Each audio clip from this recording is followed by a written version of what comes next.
തലസ്ഥാനത്ത് കേരള സർവകലാശാല വളപ്പിലെ CPM-ന്റെ മുൻ സംസ്ഥാന കമ്മിറ്റി ഓഫീസായ AKG പഠന ഗവേഷണ കേന്ദ്രത്തിന്റെ വിശദാംശങ്ങൾ തേടി കേരള സർവകലാശാല VC ഡോക്ടർ മോഹൻ കുന്നുമേൽ.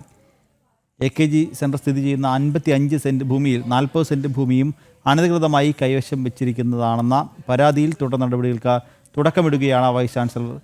AKG സെന്ററിന് ഭൂമി നൽകിയത് ഉൾപ്പെടെ കേരള സർവകലാശാലയുടെ സ്ഥലം അളന്ന് തിട്ടപ്പെടുത്തുന്നതടക്കമുള്ള നീക്കം ആലോചനയിലുണ്ട്. വിവരം നൽകാൻ ശാലിനി ചേരുന്നുണ്ട്. ശാലിനി, ഈ കേരള സർവകലാശാല വളപ്പിലെ CPM-ന്റെ ഈ മുൻ സംസ്ഥാന കമ്മിറ്റി ഓഫീസ്, AKG പഠന ഗവേഷണ കേന്ദ്രം, അതുമായി ബന്ധപ്പെട്ട ആ സ്ഥലങ്ങൾ, അതിൻ്റെ വിശദാംശങ്ങളൊക്കെ ഇപ്പോൾ VC തേടിയിട്ടുണ്ട് എന്നാണ് മനസ്സിലാക്കാൻ സാധിക്കുന്നത്. കൂടുതൽ വിവരങ്ങൾ.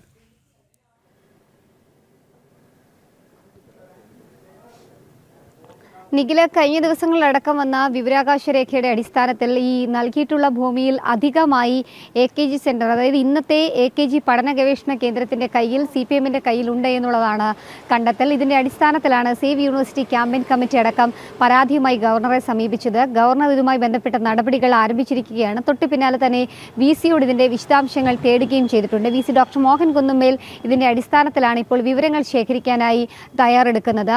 ഡോക്ടർ മിനി കാപ്പൻ, അതായത് രജിസ്ട്രാറുടെ ചുമതലയുള്ള മിനി കാപ്പൻ ഇതുമായി ബന്ധപ്പെട്ട നിർദ്ദേശം നൽകി കഴിഞ്ഞു. എത്ര സെന്റ് വസ്തുവാണ് മുൻപ് CPM-ന് അല്ലെങ്കിൽ ഈ പഠന ഗവേഷണ കേന്ദ്രം AKG സെന്റർ ആയിരിക്കുന്ന സമയത്ത് നൽകിയത് എന്നതടക്കമുള്ള രേഖകൾ കണ്ടെത്താനാണ് ഇപ്പോൾ നിർദ്ദേശം. അതിൽ അളന്ന് തിട്ടപ്പെടുത്തുന്നത് അടക്കമുള്ള കാര്യങ്ങളിലേക്ക് കടക്കണമെങ്കിൽ അതുകൂടി ആലോചിക്കാം എന്നുള്ളതാണ് ഇപ്പോൾ VC-യുടെ നിലപാട്. വരുന്ന സിൻഡിക്കേറ്റ് യോഗത്തിൽ ഈ ആവശ്യം മുന്നോട്ട് വയ്ക്കും. അതിൻ്റെ അടിസ്ഥാനത്തിൽ സിൻഡിക്കേറ്റിൻ്റെ അറിവോടുകൂടി ഭൂമി അളന്ന് തിട്ടപ്പെടുത്തുന്ന അടക്കമുള്ള നടപടികളിലേക്ക് കടക്കുമെന്നുള്ളതാണ് നമ്മൾ മനസ്സിലാക്കുന്നത്. പക്ഷേ ഇടത് സിൻഡിക്കേറ്റാണ് കേരള യൂണിവേഴ്സിറ്റി ഭരിക്കുന്നത്. സ്വാഭാവികമായും അവർ ഇതിനെ ഏത് തരത്തിൽ കാണുമെന്നുള്ളതാണ് ഇനി കണ്ടറിയേണ്ടത്. എന്തായാലും 55 സെന്റ് ഭൂമി അധികമായി CPM-ന്റെ കയ്യിൽ അല്ലെങ്കിൽ AKG പഠന ഗവേഷണ കേന്ദ്രത്തിൻ്റെ കയ്യിലുണ്ട് എന്നുള്ളതാണ് ഇപ്പോൾ വിലയിരുത്തപ്പെടുന്നത്. 15 സെന്റാണ് നൽകിയിട്ടുള്ളത്. അപ്പോൾ ഈ 45 സെന്റ് എങ്ങനെ അധികമായി അവിടെ എത്തി എന്നുള്ളതടക്കമുള്ള കാര്യങ്ങൾ കണ്ടെത്തണം എന്നുള്ളതാണ് ഇപ്പോൾ അറിയാൻ സാധിക്കുന്നത്.